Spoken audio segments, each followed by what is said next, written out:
Por fim, pessoal, ao final do Juscelino Kubitschek, novas eleições e aí sim a UDN consegue emplacar um candidato, que foi este senhor aqui, o Jânio Quadros.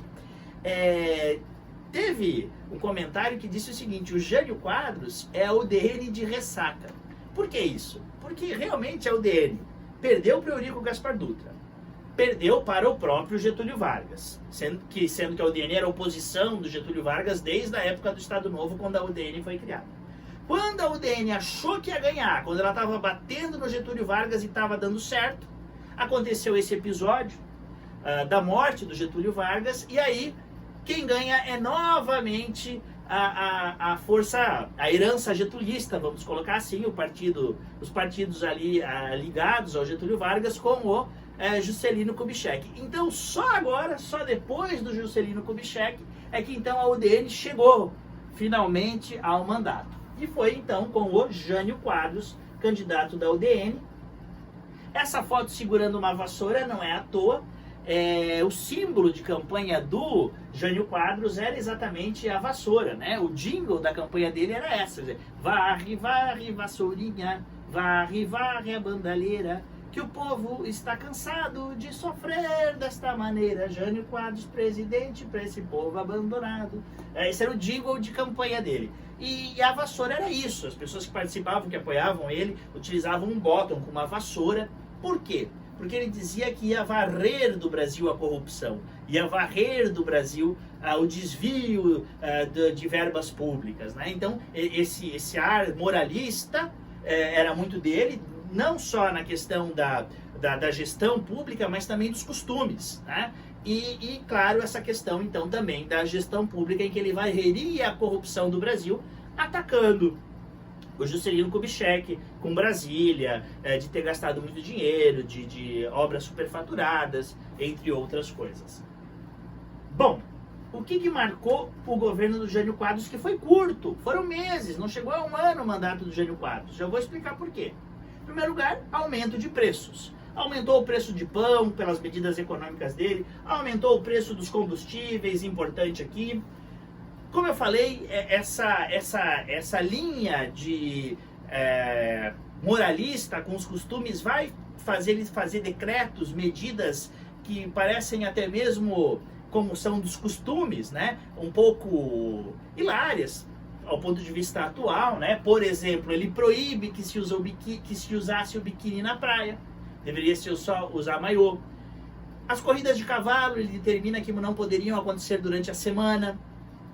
Proíbe, o que até hoje é proibido, a briga de galo, né? Aí tem uma questão, claro, de proteção aos animais, que hoje ainda faz sentido, por isso continua proibida, mas ele proíbe a briga de galo, algo que até então era um costume na cultura brasileira, que se dizer isso. Desfiles de Miss, não podia ter maiô cavado, né? Pautas moralistas dos costumes, né? Isso também marca ali a gestão do Jânio Quadros e tinha a ver com essa caricatura, com esse personagem, com essa pessoa que ele monta de moralista para ganhar as eleições. Se por um lado ele faz isso, a gente tem que entender que ele era da UDN, um partido alinhado aos Estados Unidos. Mas ele, na política internacional, ele começa a tomar certas medidas como presidente da República que vão fazendo ele perder o apoio do próprio partido. E ele vai ficando isolado. Como ele consegue fazer isso? Se aproximando daquilo que era símbolo na época do comunismo.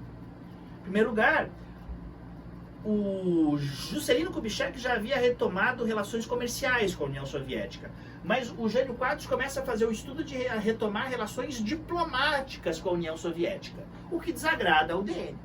Depois, simbolicamente, veja só, ele vai condecorar o líder da Revolução Comunista que tinha participado da Revolução Cubana, o Che Guevara, né?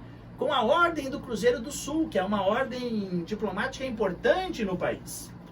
Tem aqui, por exemplo, a foto, né? Para deixar isso bem claro, ele condecora com essa ordem aqui o Che Guevara. A manchete na época dizia, né? A Gran Cruz de Che Guevara. Muito bem. Isso aí faz com que o poder legislativo, os deputados, os senadores, que deveriam ser a sua base de apoio, que eram da UDN, comecem a deixar ele isolado, a não mais apoiar o Jânio Quadros. E aí o Jânio Quadros vai tomar uma atitude, né? Uma atitude que os historiadores entendem como uma tentativa de golpe em si mesmo. Né? Ele vai renunciar. Ele faz uma carta de renúncia. O que ele imaginava que ia acontecer? A suposição, que é a suposição. Ele imaginava que, embora, né, familiares já tenham dito, confirmado essa versão depois da morte do Jânio Quadros, dito que ele próprio tinha confirmado essa versão, mas familiares tenham falado isso, ele pensava o quê? Que se ele renunciasse, o povo não ia aceitar a renúncia dele. E que ele poderia voltar com o apoio do povo à presidência, tirando o poder do Congresso. Dá certo esse plano? Não dá. Ele perde a renúncia e a renúncia é aceita. E o Congresso que não apoiava ele aceita essa renúncia. Bom, isso aí gera um problema para a política brasileira terrível. E eu explico por quê. Porque você veja, o candidato à presidência era da UDN, mas o vice não era. Na época, se votava assim: para quem você quer presidente? E aí a população ia lá e votava para presidente. Aí tinha uma segunda pergunta: para quem você vota para vice-presidente? E aí a população ia e votava num outro nome, numa outra eleição, para quem estava concorrendo à vice-presidência. Quer dizer, não era uma chapa em que se você votava para o presidente, automaticamente vinha o vice.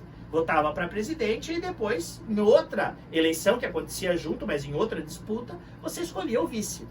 Isso resultou no seguinte: o presidente era da UDN, o vice-presidente não era, ele era do PTB, ele tinha sido ministro do trabalho do Getúlio Vargas, ele tinha proposto aumentar em 100% o salário mínimo e isso foi feito. Ele era o João Goulart, né? E aí o João Goulart, inclusive, ele estava em viagem diplomática à China comunista. O João Goulart, o nome do João Goulart não foi facilmente aceito na política brasileira. Na verdade, quando o Jânio Quadros renuncia, os militares vão para Brasília, no Congresso, porque eles não estavam dispostos a aceitar que o vice-presidente assumisse. Né? O João Goulart, inclusive, ele desce em Brasília com o filho dele no colo, depois que ele vem da China, para mostrar que ele chegou em paz. Né? Ele tinha relações de parentesco com o Leonel Brizola, que na época era governador do Rio Grande do Sul. Então, né, o Leonel Brizola apoiou que fosse feita a legalidade. O que dizia a lei? O vice assume, né? Mas era uma força de resistência no sul do país, os militares lá em Brasília não queriam bem isso. Ele acaba descendo lá em Brasília num clima pesadíssimo, né? Em que ele teve que demonstrar, inclusive, que ele vinha em paz. E entra ele no Congresso, os militares, os parlamentares, e o que se decidiu? Aceitou-se que ele assumisse a presidência, desde que o sistema de governo brasileiro mudasse. De presidencialista ele passasse a ser parlamentarista. Então tá aqui o João Goulart, como eu falei para vocês, do Partido Trabalhista Brasileiro. Depois da campanha de legalidade ele assume, em 61, mas com um regime que agora havia mudado. Ele passa a ser parlamentarista. E aí o que o João Goulart faz? Ele começa a propor as chamadas reformas de base.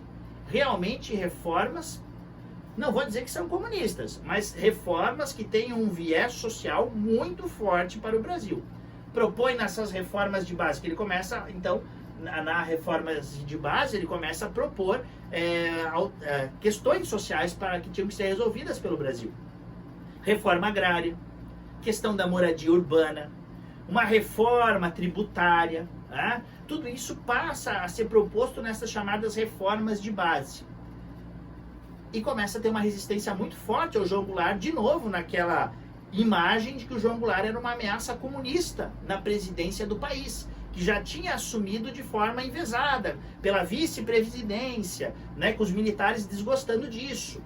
Em 63 muda o regime de novo. Foi feito um plebiscito e a população escolheu que o regime deveria ser o presidencialismo.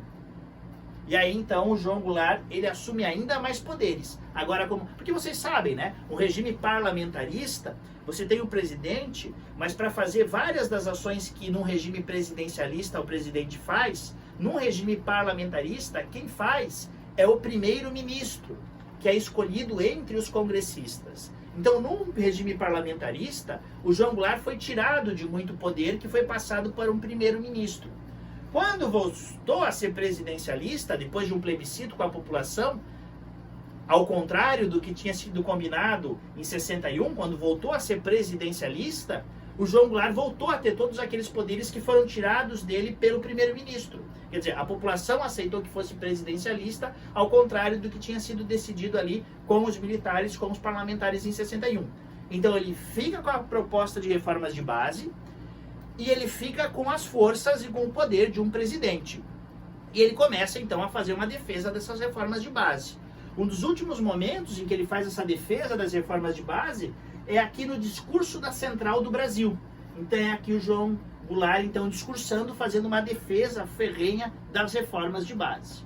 Resistência a ele, a gente já sabe que os militares são resistência a ele, mas também uma grande parte da população brasileira, a grande parte da classe média aqui, vai às ruas fazer uma marcha da família com Deus pela liberdade, em que eles se diziam conservadores, então contrários ao que eles entendiam como uma ameaça comunista no país, e eles então fazem essa marcha contrária ao João Goulart, à manutenção do João Goulart no poder.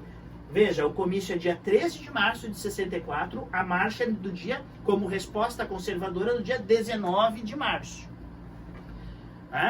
Então, aqui o clima político brasileiro se esquenta bastante. O que acontece na sequência, entendendo como uma ameaça comunista, em 31 de março a 2 de abril, tropas militares realizam movimentações